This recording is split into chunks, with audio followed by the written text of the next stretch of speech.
The suitcase was still in hand when the first sign of betrayal revealed itself, not through words, not through emotion, but through the stillness of the house. A quiet so unnatural it felt staged. The kind of silence that waits for something to break. On the table sat an envelope, thick, white, clean, too carefully placed to be accidental.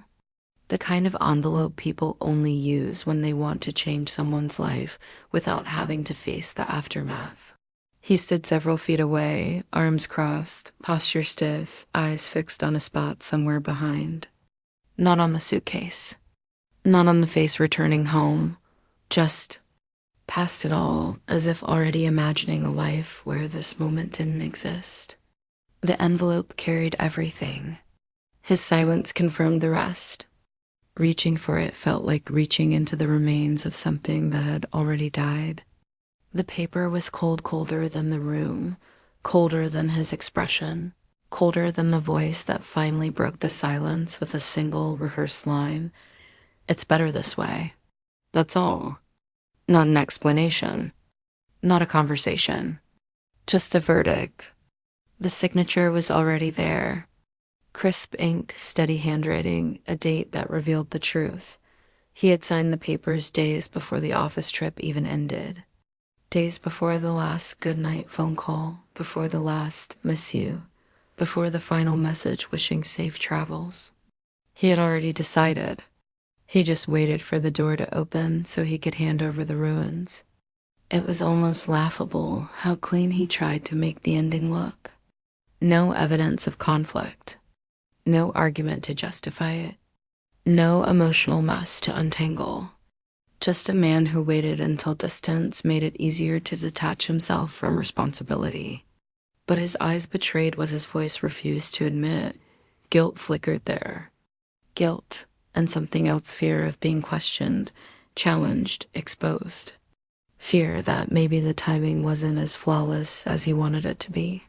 Because endings built on lies never stand as neatly as liars hope they will. A faint scent lingered in the house. Perfume that didn't belong.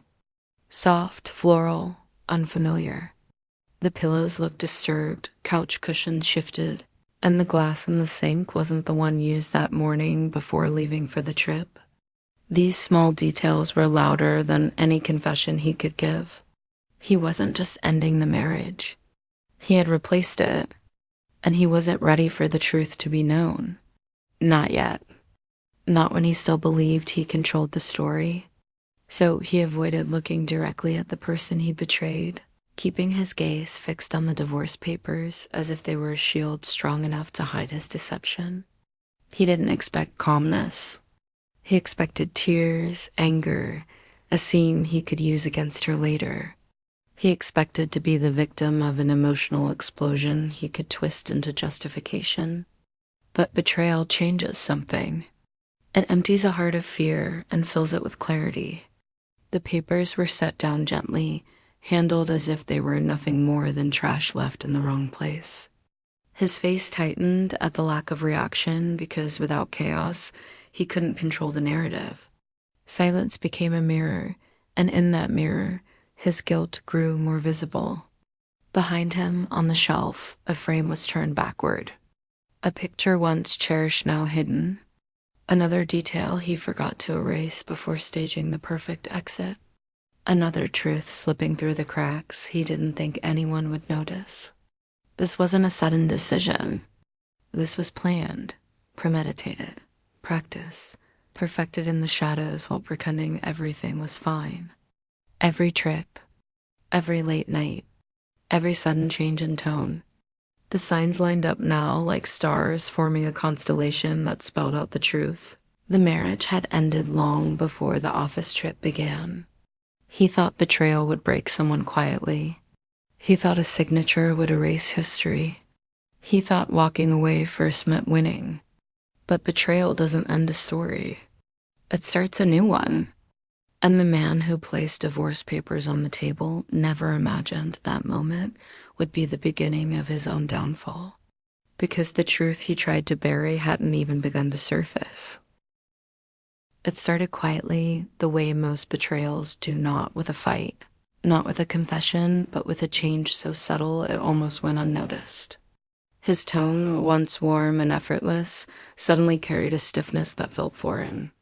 Words that once flowed with ease became clipped, cautious, practiced. It wasn't distance born from stress or exhaustion. It was distance crafted with intention. Every sentence he spoke began sounding like it had been rehearsed in front of a mirror. Every gesture, once natural, felt mechanical, as if he were afraid that even the wrong tilt of his head might expose him. Every glance lasted just long enough to establish politeness, never long enough to reveal the truth hiding behind his eyes. The shift didn't happen over months. It happened overnight. One day he laughed freely, touched gently, asked questions with curiosity. The next, he carried himself with the coldness of a stranger passing by in a hallway. But the coldness wasn't emptiness. It was planning. His silence didn't stretch because he had nothing to say. His silence stretched because he was too busy thinking of what not to say. And in that silence, lies began to build themselves like bricks in a wall he hoped would shield him from discovery. At first, it seemed like distance. Then it became strategy. He no longer asked about the office trip details, not out of disinterest, but because he already knew how the narrative needed to be shaped. He no longer leaned in during conversations, not because he didn't care, but because closeness would expose the guilt he carried. His phone, once left casually on counters and tables, now stayed glued to him like a lifeline. Even in the middle of the night, it stayed tucked beneath his pillow, vibrating softly with messages he refused to open anywhere in view. When he did check it, he angled his body just slightly small enough to look natural, sharp enough to reveal intent. He became meticulous with his words, choosing them as though he feared each one might unravel the secret he was trying to hold together. Even the simplest responses carried a layer of caution. "I'm just tired. It's been a long day. Nothing's wrong." But lies have weight, and his words sagged under them. The safest place for a lie to grow is in routine, and he tried to hide within it. But routine also exposes shifts in behavior, and his shifts betrayed him long before his actions did. The way his smile faltered before fully forming. The way his shoulders stiffened when someone walked into the room unexpectedly.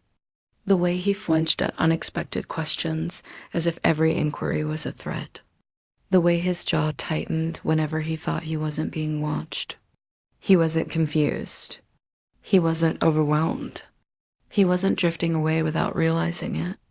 He was preparing to rewrite history, preparing to justify betrayal, preparing to play the victim in a story where he was the one staging the crime. The most revealing part wasn't what he did, it was what he stopped doing.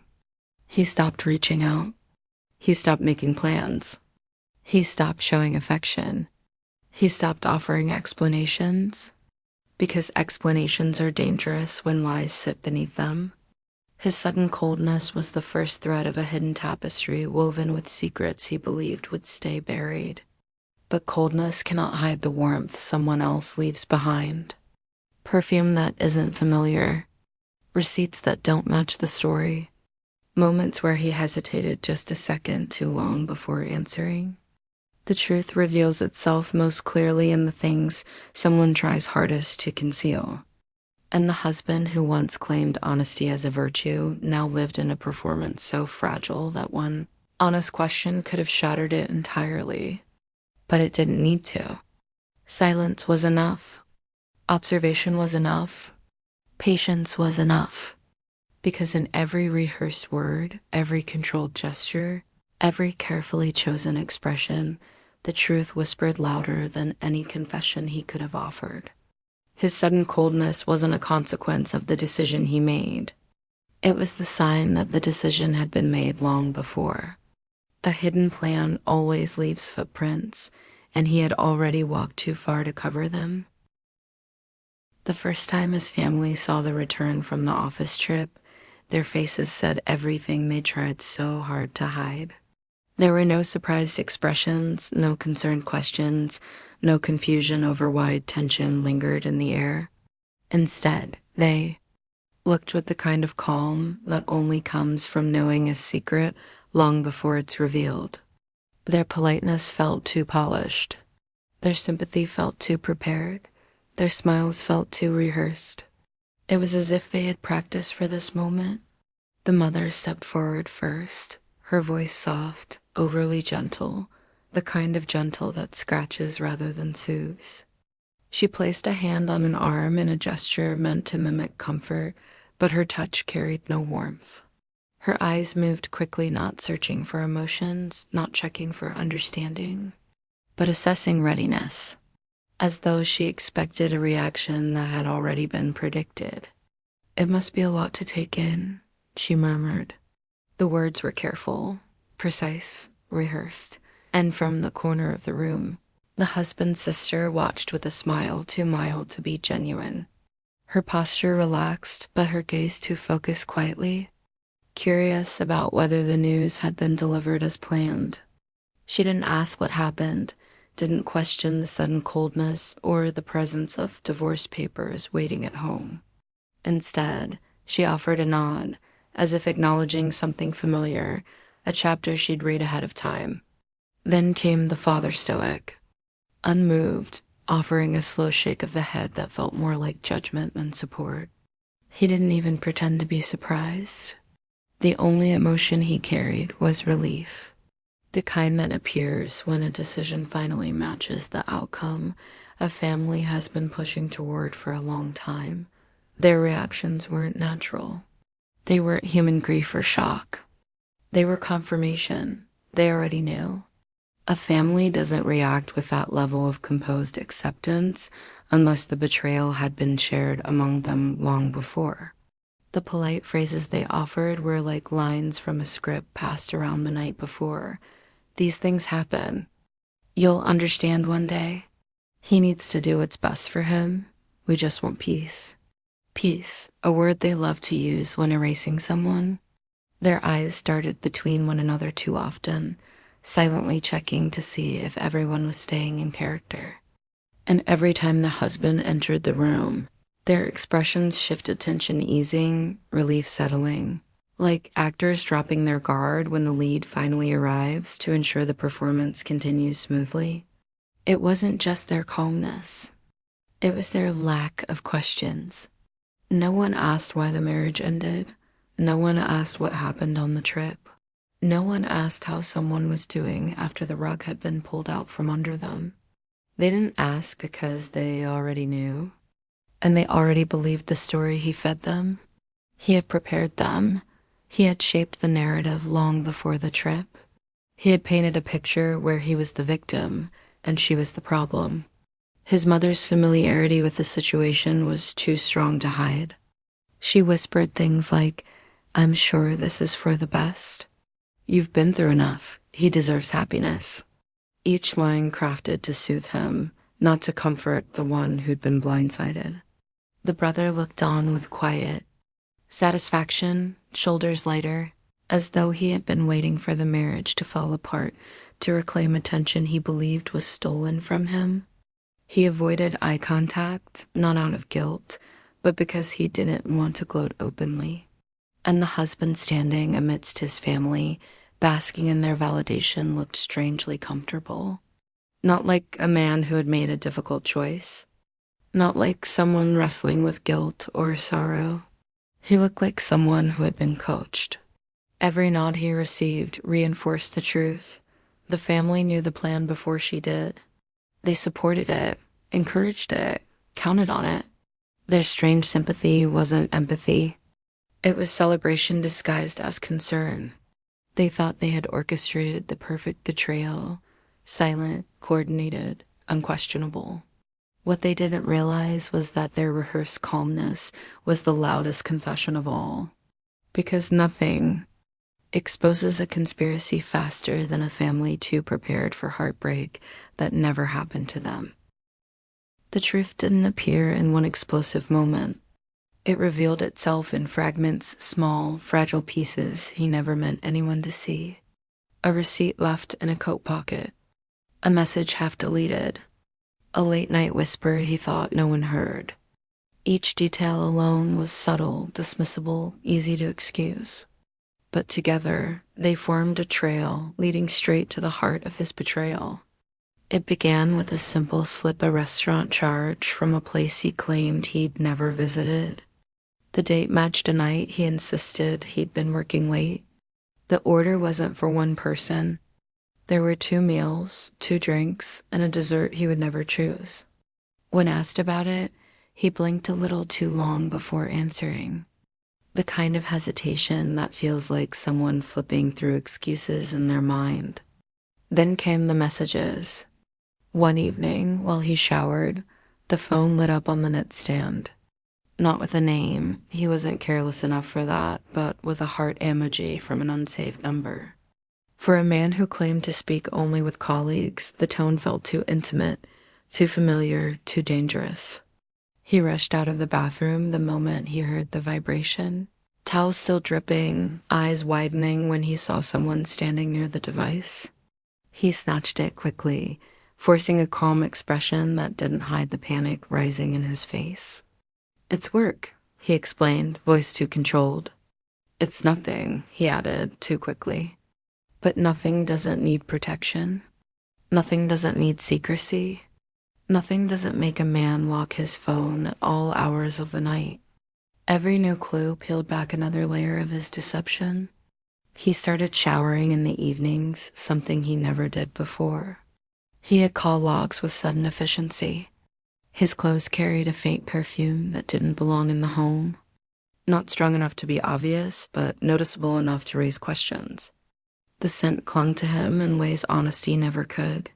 He began staying out later, leaving earlier, checking the clock with the urgency of someone living 2 lives. When he thought no one watched, he smiled at messages that lit up his phone. A smile softer than any he'd given in months. A smile meant for someone who wasn't his wife. One night, the truth almost fell straight from his lips. The phone rang near midnight, vibrating insistently. He stared at it, torn between answering and ignoring. But the hesitation wasn't about the call. It was about whether he could hide the emotion that would show on his face if he did. He stepped outside, believing distance would protect him. The conversation was hushed, but not quiet enough. "I miss you too," he whispered. "We'll figure it out after the trip." After the trip? The same trip he acted so distant about? The same trip he weaponized to justify the divorce? He wasn't waiting for the trip to end. He was waiting for the opportunity it gave him to rewrite a story he had already destroyed behind the scenes. The receipts accumulated. The messages grew bolder. The lies became routine. He blamed fatigue. He blamed stress. He blamed work.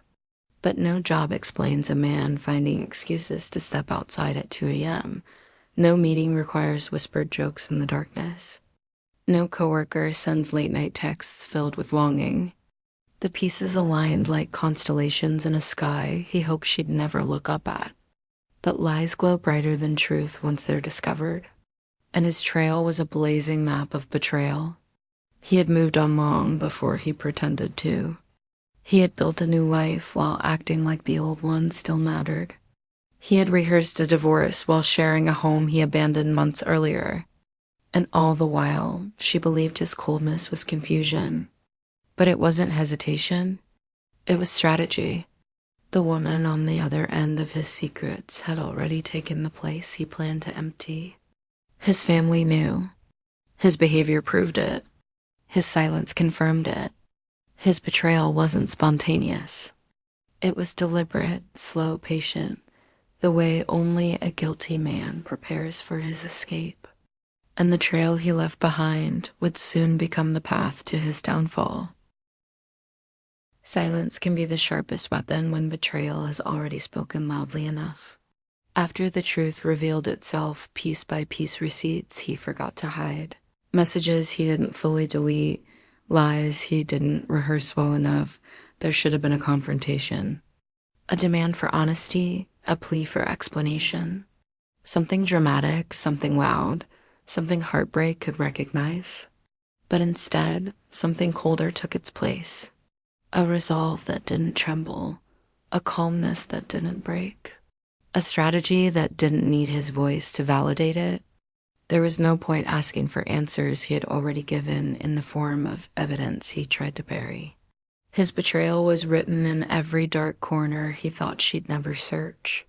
He offered a confession without knowing it, one mistake at a time.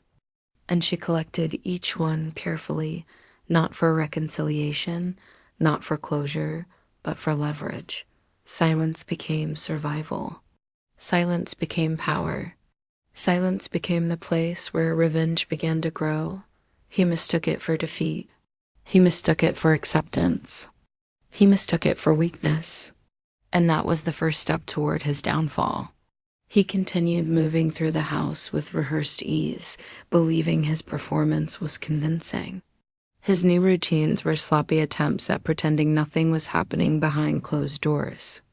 He underestimated how clearly guilt leaks from the smallest cracks, how his eyes darted to his phone whenever it buzzed, how he swallowed too quickly when asked simple questions, how he forgot the lies he told the day before. Every shift became another truth added to the silent collection. He thought silence meant he was winning. He didn't realize silence was watching. Silence was documenting. Silence was preparing. It wasn't just the betrayal itself, it was the pattern. His mother's too gentle sympathy, his sister's too careful smile, his brother's badly hidden excitement, a family too composed for something supposedly sudden. Their reactions were weapons he handed over without even noticing. Their confidence came from assumptions that she would crumble, that her spirit would break, that her heart would blind her to the facts. They had been counting on emotional chaos because chaos is predictable, easy to manipulate, easy to silence. But silence? Silence terrifies those who expect a storm. Because silence means calculation, and calculation means consequences. Each day, he believed the distance between them was growing because she no longer cared. He didn't realize the distance was created to watch him unravel without interference. His lies grew sloppier. His excuses came faster. His panic became visible in moments he thought he was alone. He didn't realize he was being studied. Late-night calls logged silently, screenshots archived, receipts preserved, timeline inconsistencies mapped out. The story he tried to control was slipping out of his hands, becoming a record of deception he could never rewrite. The more she stayed silent, the more loudly he fell apart. He tried to explain things that hadn't been questioned, justify decisions she hadn't challenged, defend himself against accusations she hadn't spoken. His guilt filled the silence before she ever needed to. Guilt is loud to the guilty. Silence is unbearable to liars. And he feared silence more than truth. He began checking her reactions as if searching for signs of collapse.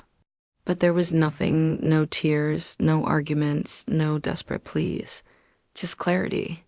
And that clarity terrified him far more than rage ever could. He wanted her angry because anger is controllable. He wanted tears because tears can be dismissed. He wanted confrontation because confrontation requires engagement. Silence requires nothing, and giving nothing was the first act of power. In that silence, she created distance he couldn't cross. In that silence, she prepared what he didn't expect.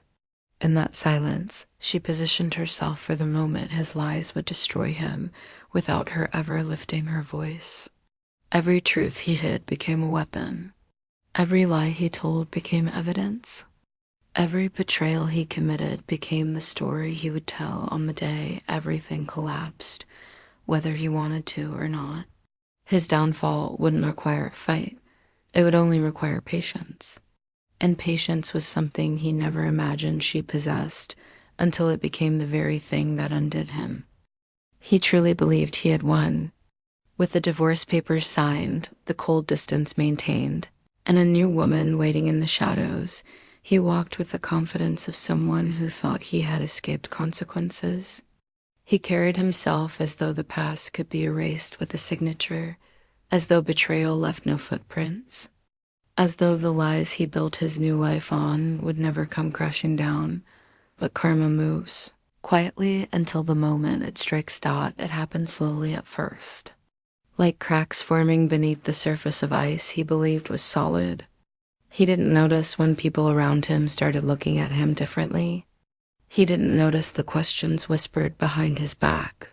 He didn't notice how quickly rumors spread once the truth began slipping out of the cracks he tried to seal.